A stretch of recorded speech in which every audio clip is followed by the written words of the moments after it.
Good morning and welcome to the Bobby Moore Stand. My name's Gary and this is the transfer update for Tuesday, even though it's Monday night, midnight, and I've just got home from work. Just caught up on all the latest West Ham transfer news and various other videos that the other channels have been doing, and there's a lot happened today. There's a lot happened today while I was busy taking clients out. So let's go through it. Really exciting stuff as well. It looks like we're going to be moving quite quickly on some of these things, which is what we had hoped. Let's face it. First of all, LA Wahi, 20.9 million from Marseille, striker, good striker, described as the deal is looking like a loan with an almost obligatory purchase option. So that doesn't sound like a bad deal. I haven't got any of his stats in front of me, but he is one that was mentioned, I believe, in the last transfer window as well.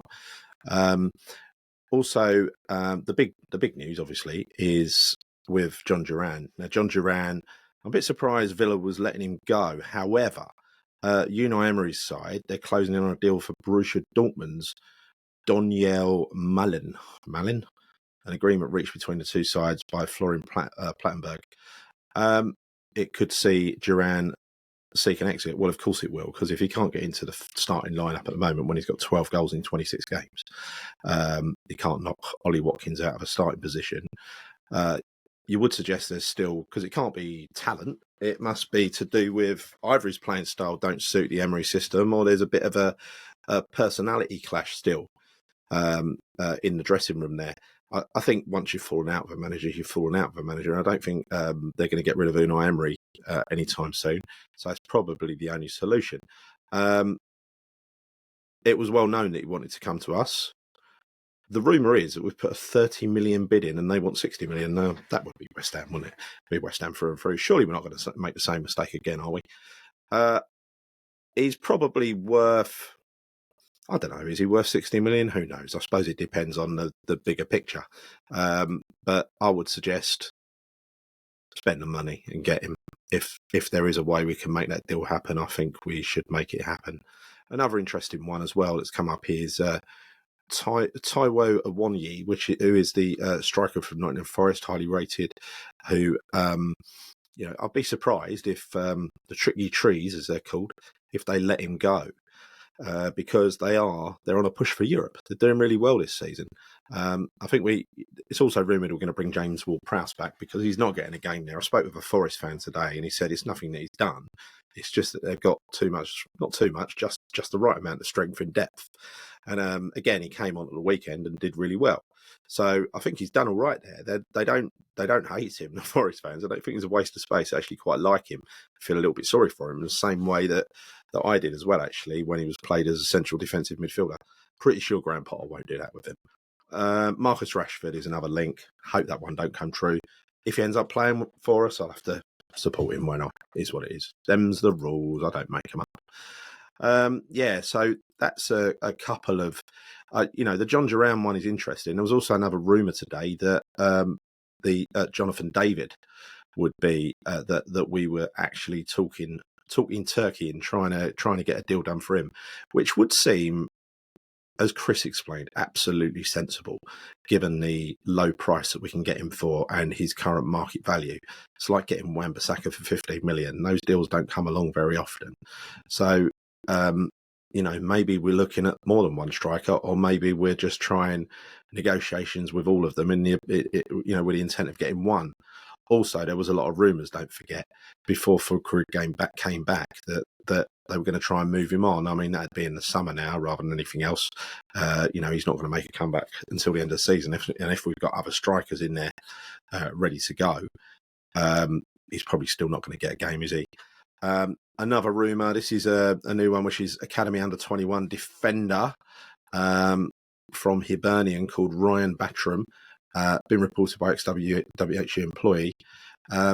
He's captained the club at under-18 level, under-21 defender, very highly rated, signed a 2-year contract. So it's that's actually a surprise one out of the blue. That's a 2-year contract with us, right? So that's actually pretty good. Always good to see youngsters come through. I think he must be of a decent standard. Otherwise, he wouldn't get into our academy, would he? Let's face it.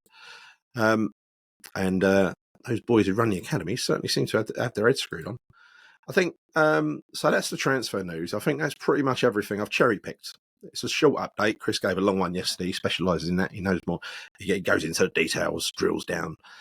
So what I want to do now is focus on Fulham. Now, Fulham are in a strange predicament at the moment in that they are they've got a few defensive injuries. They predominantly only attack down the left. That's the players they've got available. All right, it's they're a bit hamstrung. They've switched to a back three or a back five, and out of that back five, 4 of them are centre halves. So that's good to know. They've got that geezer they bought from Palace, whose name escapes me, who keeps pinging long balls here, there, and everywhere. Watch out for him. Anderson, that's who it is.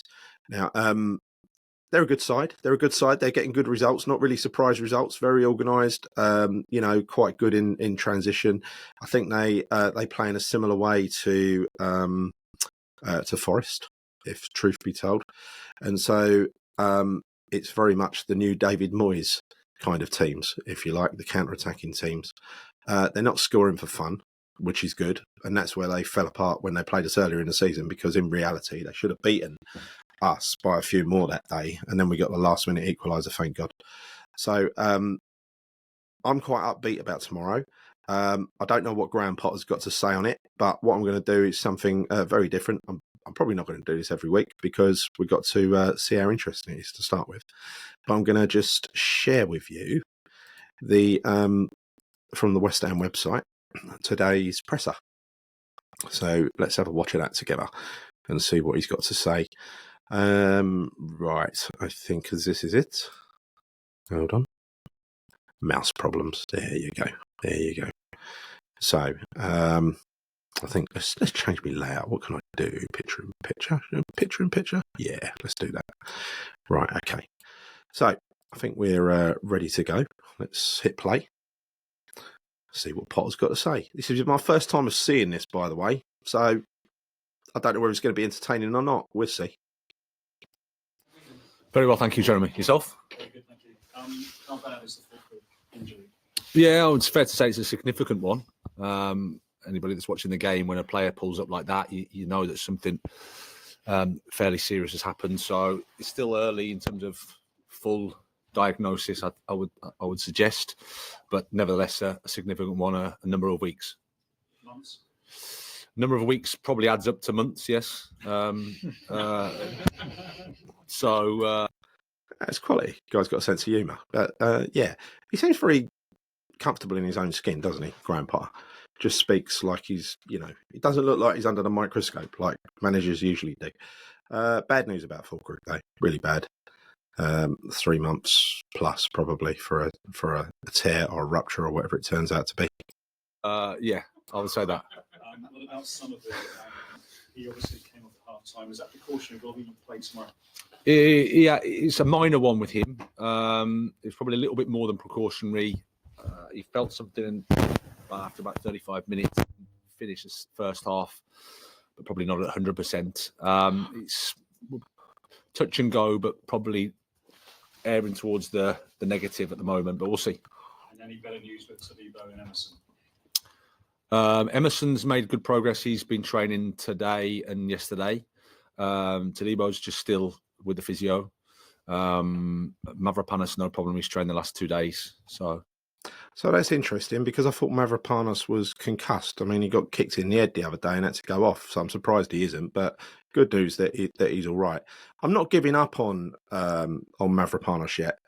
I know many people are, but I'm not. I think he does have the raw materials. It's just he loses his head, right? He loses his head, especially when we concede a goal and when we're under the cosh. I just like to think that by the time Potter finishes building his midfield, we're not going to be under the cosh quite so much, and he's going to have players around him that he trusts in a back three probably. So, we'll see. And Todibo is not ready yet. Emerson, it looks like he could come back. I wonder if he's going to start Scholes or Emerson. I think maybe Scholes deserves it, but again, I'm not gonna second guess what he's gonna do. I'm sure Scholes is happy he's got his debut. That's good. With the Fulham news, does it mean that now getting a striker this month is imperative? Well, I wouldn't say imperative.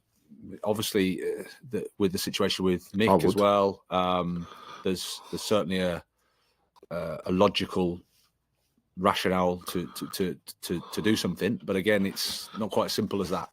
So I wouldn't want to make the wrong decision or do something for the sake of it, just because there's a need, especially at this in this window, which is very complicated.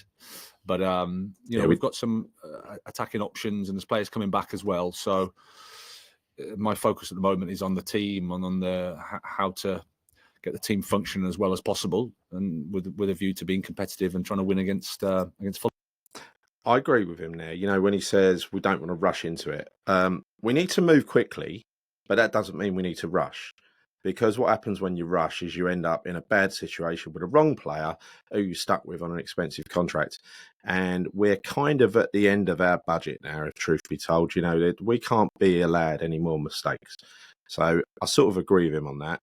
But we must act before the end of the window. And we've got Fulham and Palace to get through, and then we've got a couple of weeks where business has got to be done in time for Villa. I want to go out to Villa and beat them. That'd be good. Fulham. You played Kudus in a more central role on Friday. He has played as a striker before at Ajax and previously here. Is he actually an answer that's under your nose? Well, exactly. And I think sometimes in these situations you have to be creative. You have to look at the attacking players you have and what their attributes are and use them accordingly. I like it. So Mo's got the capability to do that. It's an option for us. Good to hear. Other options. Lucas can play there. No, Danny. So Danny can't. It won't be as the traditional centre forward, but it's certainly an attacking option with high quality. Yeah, and Danny. Apart from Danny, playing now, doesn't he? 32 years old, one Premier League start this season, and only one goal. Is he up for the challenge? You think? Well, I think he's always been an important player in my eyes. Every player is important, and he's played a role here for sure. He'll step up. He had a big game against Aston Villa. Very small role. Coming in and playing as long as he did. So there's lots of things to consider in terms of selection for Tuesday. We just need to make sure the team is organised, competitive, and ready to play against a team that's performing. To be fair, I don't expect him to slag his own players off. Leave that to me.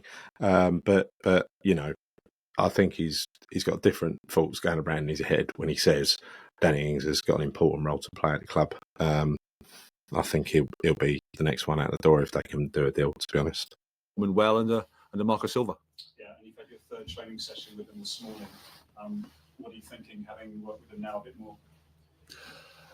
The same as what I felt after and previous to Aston Villa. The response has been really good. The approach has been top. Attitude has been really good. Open-minded to ideas.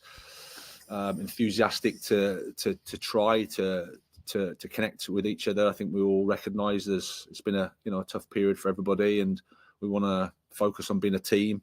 You guys want to speak about individuals. I understand that, but for us, it's about a team, and I think the boys have understood that and are on board with it. You're being linked, obviously, with a number of players in the window. I know you won't talk names, but Evan Ferguson is a striker. But you're going to ask me names. He's not played much. Could he fit the bill for you? Well, again, he's a player that's not a West Ham player. There you go. And until he's a West Ham player, I won't speak about anybody. Every manager gives the same answer. We've got enough good players here. It's the right answer, to be fair. And they're my focus at the moment, Jeremy. Nice try, though. It does. Just finally, it's your first home game at the London Stadium. How much are you looking forward to this? Really, really excited. I mean, the fans at Villa Park, I thought, were brilliant. The support there was incredible. The way they got behind the team, the way they supported Ollie Scholes was something really nice. I have no doubt about the supporters, that's for sure, and it's going to be a really exciting and a proud evening for me. Great stuff, thanks. Welcome to West Ham. Thank you. You mentioned it being your first home game in charge tomorrow night. I mean, what kind of a reception are you hoping to get, and how important is that first? I'm sorry, what a pointless fucking question. It's your first home game tomorrow night. What reception are you hoping to get? Oh, have you not got something better to ask? I swear, I'm not being a misogynist, but I swear if it's the same woman, because there ain't many women who do these presses, there's always one that asks a bloody stupid question. Now he's got to think of a creative answer. Home game, when you are a manager, to show the fans, your ideas on the pitch and what you guys can do. Well, I think the most important thing is the fans get behind the team. As I said, I have no doubts about them. What else can you say? They've always been incredibly loyal and behind the team as an away manager. It's a tough place to come. So we need that connection with the supporters and the team, and that's something for us to help with. We have to put a team on the pitch that the supporters can identify with, that believe in, that trust. That connection is so important. We're at this early stages of it. Especially now. And obviously we hope that the performance is good, the result is good, and that brings everybody along with us. Yeah. There's nothing better than winning football matches to create belief and trust. You're so right, that's Graham. What we're trying to You're do. right. You briefly mentioned Fulham. I mean, what have you made of the work that Marcus Silva's done? Oh, what do you think of the opposite? I think he's done a fantastic job from he's done a fantastic promotion job at the from the football Championship club. into the Premier League. That's what they always say. Developing the team, developing the club. It's a I West think he's a Ham good presser. example again of they've had key players two move on, questions she's had. Mitrovic and Palhinha, but because they've got a strong team, because they've got an idea of what they're doing, they can deal with that, and I think that's a good example. It's for late everybody. at night. It's so quarter past he's done a fantastic midnight. job. And finally, for me, I mean, where do you think the threats will come from tomorrow night? Well, they've got lots of options. Right. I mean, they cross the Arthurson. ball really well. They get down the left side really well with Robinson, and Iwobi's having a really fine season. Iwobi killed us in the centre last forward game. in the box is dangerous. They can build up really well. So they're you can see where the table is. You can see the points they've got. They've got good options. As I said, they attack and defend really well as a team. But for us, we were looking forward to the game. We want to get out there in front of our supporters and be positive and try to take the points. Yes, Graham. Very well, thank you. What matters most tomorrow night? Points or the performance? This moose. Well, I'm greedy, so I say both. Points or but at the end of the day, performance? we're here to get results and points. And as I said, I think our supporters know where we're at in our He's a journey. pointless bloke, that moose. If I could take anything, I'd take the points. But I always want to concentrate on the performance as well. So it's a double. It's a double bit. If you can only have one, you'd rather win ugly than play well. He's doubling down on it, Moose. Again, the coach in me doesn't like to hear that, because in the end, the performance over time gets you the results. It's about how you act and how you perform over time gets you the results.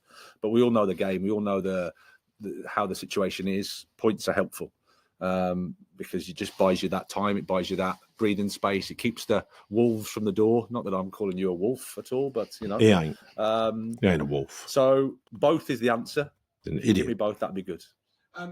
You mentioned Ollie Scarles just now about how well he did on Friday.